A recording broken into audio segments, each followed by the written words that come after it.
예수님, 네, 오늘은 복되신 동정 마리아 탄생 축일입니다. 성모님 생신이시죠? 네, 성모님 생신 축하드리고 또 지금 태풍이 또 왔는데 피해 없으시기를 바라며 복음 묵상 함께 하도록 하시겠습니다. 성부와 성자와 성령의 이름으로 아멘. 네, 오늘 성모님께서 탄생하신 이 축일에 복음은 왜냐하면 성경에는 성모님께서 태어나시는 이야기가 안 나오죠. 그래서 이제 마테오 복음에 예수님 족보로 이렇게 쓰고 있습니다. 예수님 족보는 마테오 복음이랑 루카 복음에 나오는데 약간 차이가 있어요. 근데 이제 마테오 복음은 약간 억지로 좀 이렇게 두드러 맞추려고 한 그런 게 보이죠. 그러니까 아브라함부터 시작하죠. 이제 루카 복음에서 이제 아담부터 이렇게 되는데 이제 또 아담 루카 복음은 또 이렇게 가면서 이제 아담까지 이렇게 거슬러 올라가는 방향으로 가고 이것은 위에서 이제 이렇게 내려오는 방향으로 오는데 아브라함이 이삭을 낳고 이삭이 야곱을 낳고 야곱은 또 누구를 낳아요? 유다와 그 11 아들들을 낳는 거죠. 그러니까 예수님은 야곱의 12아들 중에 특별히 유다의 12아들 중 유다로 이렇게 오는 족보에 있는 거예요. 그리고 이스라엘 백성은 메시아는 바로 이 다윗의 왕국을 재건해줄 다윗의 후손일 수밖에 없다라고 이렇게 믿음을 가지고 있었죠. 따라서 마테오 복음은 유다인들을 향해서 쓴 거기 때문에 이 예수님께서 이 다윗의 후손 맞잖아 라고 이렇게 말을 하려고 이렇게 쓰는 거죠. 근데 이제 이스라엘에게는 또 여자분들은 이제 조금 많이 조금 이렇게 조금이 아니라 잘 여자를 숫자에 안 쳤죠. 그래가지고 이제 남자가 남자를 낳고 남자가 남자를 낳고 이렇게 돼 있어요. 근데 성모님에게 와서 성모님은 다윗의 후손도 아니에요. 여기서 보면은 여기에 뭐 성모님이 다윗의 후손이라고 나와 있질 않아요. 다만 다윗의 후손인 요셉과 결혼한 자매님이에요. 근데 그 요셉과 결혼한 마리아에게서 예수님이 태어났다 이렇게 나와요. 다른 때는 다 남자에게서 남자가 태어나거든요.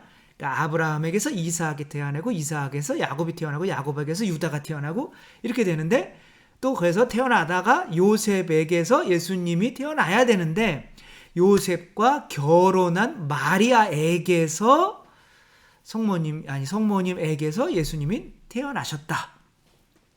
또 다른 때는 또 낳았다 그러는데 여기에서는 성모님에게서 예수님이 태어나셨다. 예수님이 주체가 되는 거죠. 내가 태어날 사람을 선택할게. 그리고 그 사람 통해서 내가 태어날게. 라고 하는 뭐 여러 가지 의미가 족보가 진짜 우리가 성경 읽을 때 너무 싫었었잖아요. 근데 엄청난 의미가 있는 거죠, 여기에. 그리고 그 족보를 하면서 성모님의 역할을 정말 끼워 넣으려고 엄청 노력을 한 거죠. 그래서 예수님께서는 성모님에게서 태어나신 거고 그 성모님께서 오늘 태어나신 날인 거죠. 근데 이제 성모님께서 어떻게 이렇게 구원의 족보에 들어가실 수가 있으셨나? 그것은 누구를 낳았기 때문인 거죠? 예수님을 낳았기 때문인 거죠. 다른 게 없는 거죠. 이게 성모님께서 구원을 어떻게 받는가를 보여주신 모범이 되는 거죠. 근데 여기에 성모님을 이해할 수 있게 4명의 여자가 그 족보 안에 들어가 있어요. 다 거의 창녀 수준이에요. 그래서 사람들은 이거를 이렇게 성모님과 연결시키는 거를 굉장히 어려워해요. 성모님은 순결하시고 또 우리 교회를 대표하시고 그래가지고 그 4명의 창녀들과는 완전히 다르다라고 할 수 있지만 사실은 마테오는 그 4명의 여인들을 거기에 넣으면서 성모님의 본성을 그 4명을 통해서 이해하라고 어떻게 이 족보에 들어올 수 있었는지 그리고 본받아서 우리도 구원의 아브라함의 족보에 성모님처럼 들어오라고 이렇게 이야기를 해주는 거죠. 그래서 이 4명의 이 여인들을 한번 살펴보며 성모님께서 왜 위대하신 분인가를 한번 보도록 하겠습니다. 처음에 나오는 자매님이 타마르예요. 타마르. 이신데 아까 야곱의 아들 중에 유다가 있었죠. 그렇죠? 근데 그 유다가 아들이 셋 있었는데 그 아들이랑 이 타마르랑 결혼을 시켰는데 이 타마르라고 하시는 이 자매님이 결혼만 하면 아들이 죽는 거예요.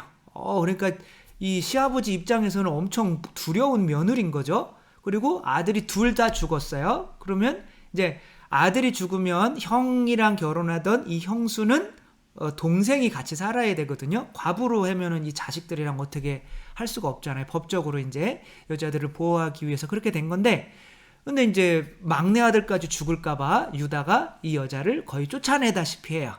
그리고 내가 얘 막내 아들 크면 이제 너 부를게 그랬는데 안 부르죠. 그러니까 이 여자는 이놈의 집안이 뭐 내가 저런 집안 뭐 씨 안 받으면 뭐 내가 뭐 안 되나? 그러지 않고 씨를 받으려고 어떻게 하냐면 시아버지를 꼬셔요. 진짜 이상한 내용인 거죠. 그래서 길을 지나가는데 창녀의 모습으로 이렇게 있으면서 유다와 잠자리를 같이 하고 유다의 씨를 받아요. 그리고 유다의 씨를 받아서 이제 페레츠라고 하는 또 다윗의 이제 선조가 이제 태어나게 되는데, 이 여자가 여기 들어가 있는 거예요. 뜬금없이. 그래서 이 여자는 왜 들어간 거예요? 뭘 잘해서 들어간 거예요?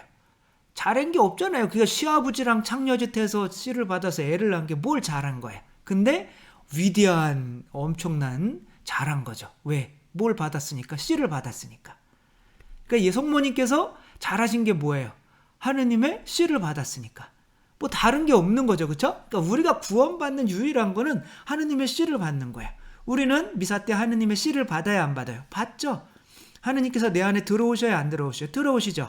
어떻게 들어오셔요? 말씀과 성체 성령을 통해서 내 안에 들어와서 내 안에 사시는 거잖아요. 그렇죠? 그러니까 하느님의 씨를 받는 거잖아요. 내 살과 피를 먹고 마시지 않으면 너희는 영원한 생명을 얻을 수 있다 없다? 없다. 그러니까 우리가 구원받는 것은 우리가 행위를 잘해서가 아니라 이 세상에서 나를 창녀로 욕하든 뭐로 욕하든 저도 얼마나 일반 대학교 다니다가 갑자기 신학교 간다니까 사람들이 저 인간 미쳤어. 뭐 저희 아버지까지 사실 뭐 저 이놈이 정신이 있는 놈이 없는 놈이냐 이렇게 욕을 먹을 수밖에 없죠. 그러나 하느님의 씨를 받으려면 이 세상에서 욕먹을 수밖에 없고 창녀나 이런 것처럼 여겨질 수밖에 없죠. 얼마나 이상해요. 이건 내 피다. 이거는 지금 과학의 시대에 이거는 내 살이다. 막 그러고 앉아있는 그런 행위를 해야 되는 것 자체가 물론 성당에 나오시는 분들도 이상한 분들인 거죠. 어떻게 보면 서양 사람들이. 이제 그 씨를 받기 위해서 이상한 사람이 되어야만 구원을 이룬다는 거죠. 성모님께서도 그렇게 요셉의 씨를 요셉에게 어떻게 됐어요? 요셉이 성모님을 어떻게 여겨요? 이거 외간 남자랑 잠자고 온 여자예요. 이 여자는 성모님은. 그렇지만 그렇게 보이더라도 하느님의 씨를 받는 그런 모습이 성모님의 모습인 거죠. 그 다음에 나오는 게 누구냐면 라합이에요. 그래서 라합은 예리고에 있는 창녀였어요.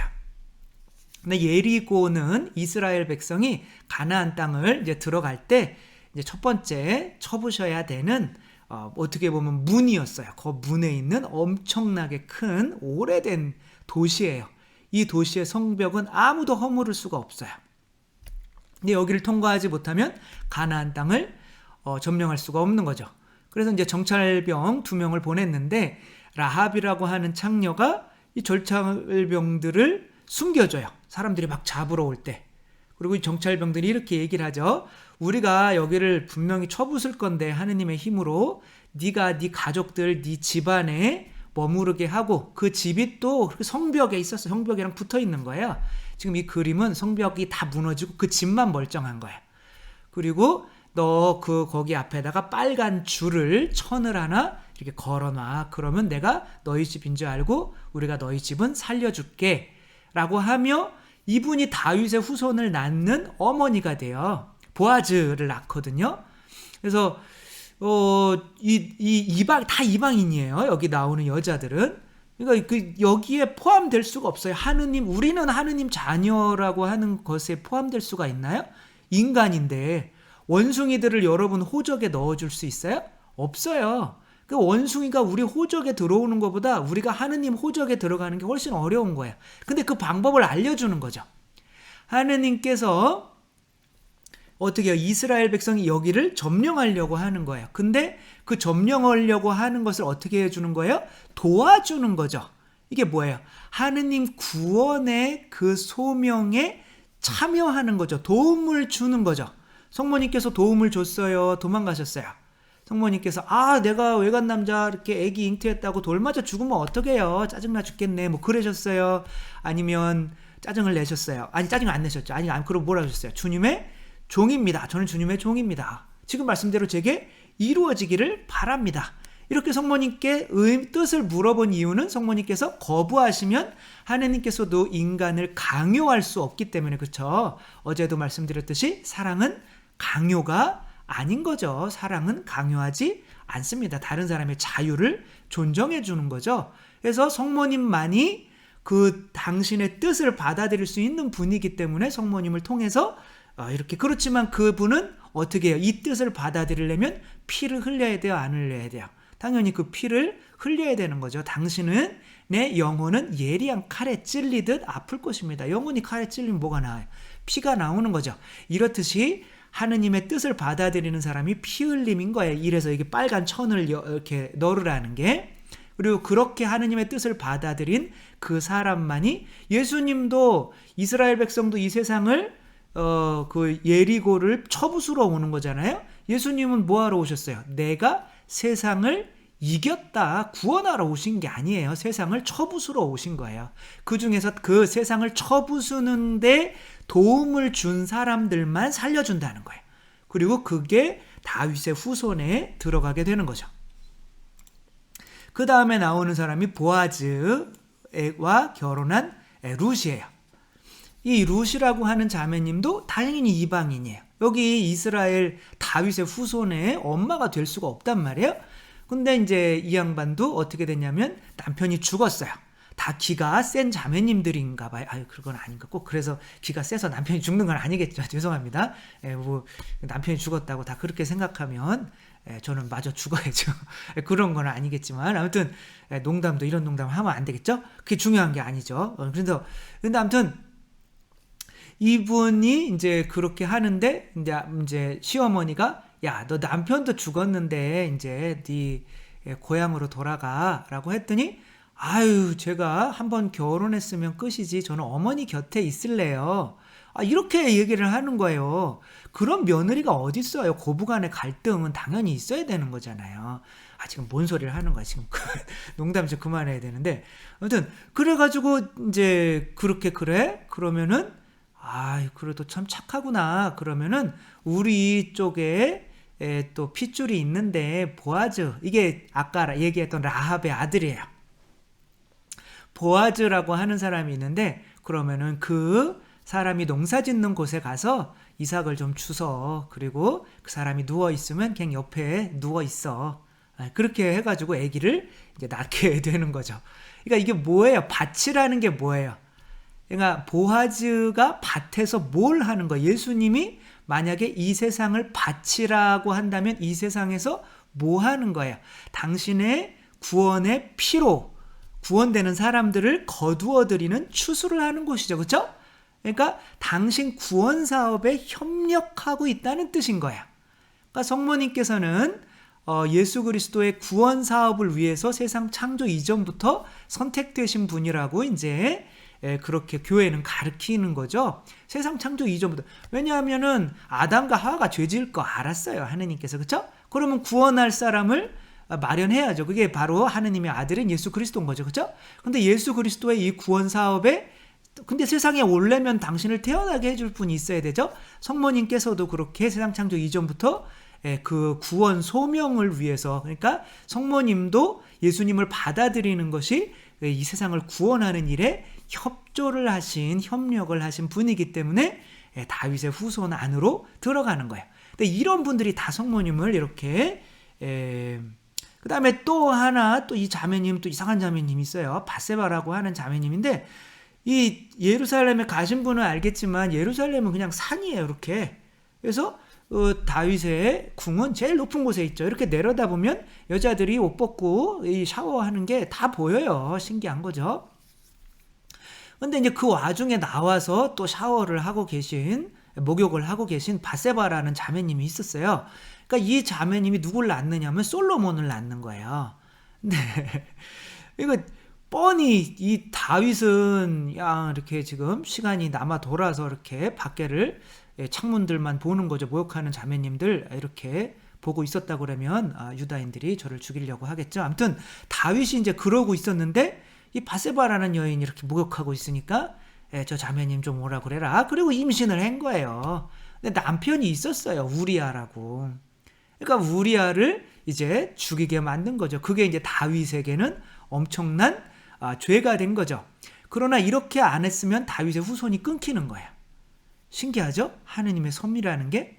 근데 이거를 이제 이 다윗이 죄 짓는 거로 보지 말고 우리아를 지금까지 우리가 섬기고 있었던 자라고 생각해 보세요. 예수 그리스도께서는 우리의 신랑이 되어주시며 우리의 자를 전쟁터에 가서 죽이는 거예요. 그리고 우리를 통해서 하느님의 자녀가 태어나게 해주시는 거죠.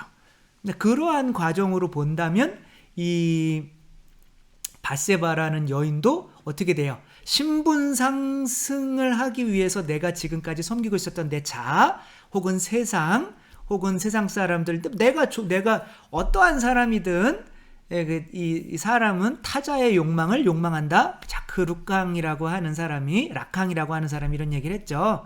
그래서 누구든지 다른 사람의 욕망을 주인으로 삼고 사는 거예요. 내가 부모의 욕망을 삼고 주인으로 삼고 살았기 때문에 두 발로 걷고 말도 하는 거지, 내가 늑대한테 자라서 늑대의 욕망을 내 주인으로 삼고 살았으면 그냥 늑대처럼 사는 거죠. 그러니까 인간은 자기의 욕구대로만 살려면 모기가 될 수밖에 없어요. 남의 피를 빨아먹는 그 세속 육신 마귀. 그게 이제 여기에 우리아라고 생각하면 되는 거죠. 우리아도 이방인이에요. 근데 우리가 그런 사람과 결혼해 살고 있었는데 우리가 왕을 다윗을 우리의 신랑으로 삼으면 그 다른 신랑은 죽어야 되는 거잖아요. 그게 자한 거잖아요. 그렇게 되면 우리가 신분 상승이 이루어진다는 거죠. 그렇게 신분 상승을 이루었던 성모 마리아이신 거죠. 저는 주님의 종입니다. 제가 요셉의 남편이 되어서 인간의 모습으로 사는 것보다는 하느님을 내 안에 받아들여서 하느님 족보에 들어가도록 하겠습니다. 이게 성모님께서 어떻게 하면 그 덕분에 물론 요셉도 그 예수님을 아들로 삼아서 양자로 삼아서 이렇게 어떻게 예수님의 양아버지가 되시면서 구원을 받는 거죠. 이렇게 성모님께서는 오늘 탄생을 하셨죠. 근데 뭐로 탄생하셨어요? 인간으로 탄생을 하셨죠. 근데 뭐가 되셨어요? 하느님의 어머니가 되셨죠. 그러니까 다윗의 족보에 들어간다는 것은 우리가 결코 끼일 수 없는, 마치 원숭이가 늑대가 사람의 족보에 들어가는 것과 같은 거죠. 그렇게 하는 방법은 바로 내가 세상에서 내가 어떻게 창녀라는 소리를 듣든 엄청 바보라는 소리를 듣든 내가 그분을 어떻게 돼요? 타마르처럼 내 안에 받아들이려고 해야 되고, 라합처럼 그 받아들임을 위해서 내가 피 흘려야 되고, 누구예요? 룻처럼 내가 그분의 세상 구원을 위한 그 뜻에 참여해야 되고, 또한 그렇게 함으로써 바세바처럼 그냥 보통 장군의 그냥 마누라에 불과했지만 그 솔로몬이라고 하는 왕을 낳는 왕비가 그렇게 왕비의 수준까지 올라갈 수 있다는 것을 오늘 족보는 이렇게 이야기해주고 있죠. 우리가 이렇게 높아지고 하느님 자녀가 될 수 있는 이유는 하느님의 뜻, 저는 주님의 종입니다. 지금 말씀대로 제게 이루어지기를 바랍니다. 하느님의 뜻이 바로 하느님의 씨인 거죠. 그 뜻을 내 안에 받아들임으로써 정말 하느님 자녀의 족보에 올라갈 수 있다는 것을 알려주신 성모 마리아 탄생 주기를 축하드리며, 우리도 구원의 모델이신 성모 마리아처럼 매 순간 하느님의 뜻을 찾음으로써 내 뜻을 버리고 하느님의 뜻이 내 안에 살게 함으로써 우리도 신분 상승을 이룰 수 있었으면 좋겠습니다. 주님께서 여러분과 함께 전능하신 천주 성부와 성자와 성령께서는 여기 모인 모든 이에게 축복을 내리시어 길이 머물게 하소서. 주님과 함께 가서 복음을 전합시다. 하느님 감사합니다. 성부와 성자와 성령의 이름으로 아멘. 네, 감사합니다. 사랑합니다.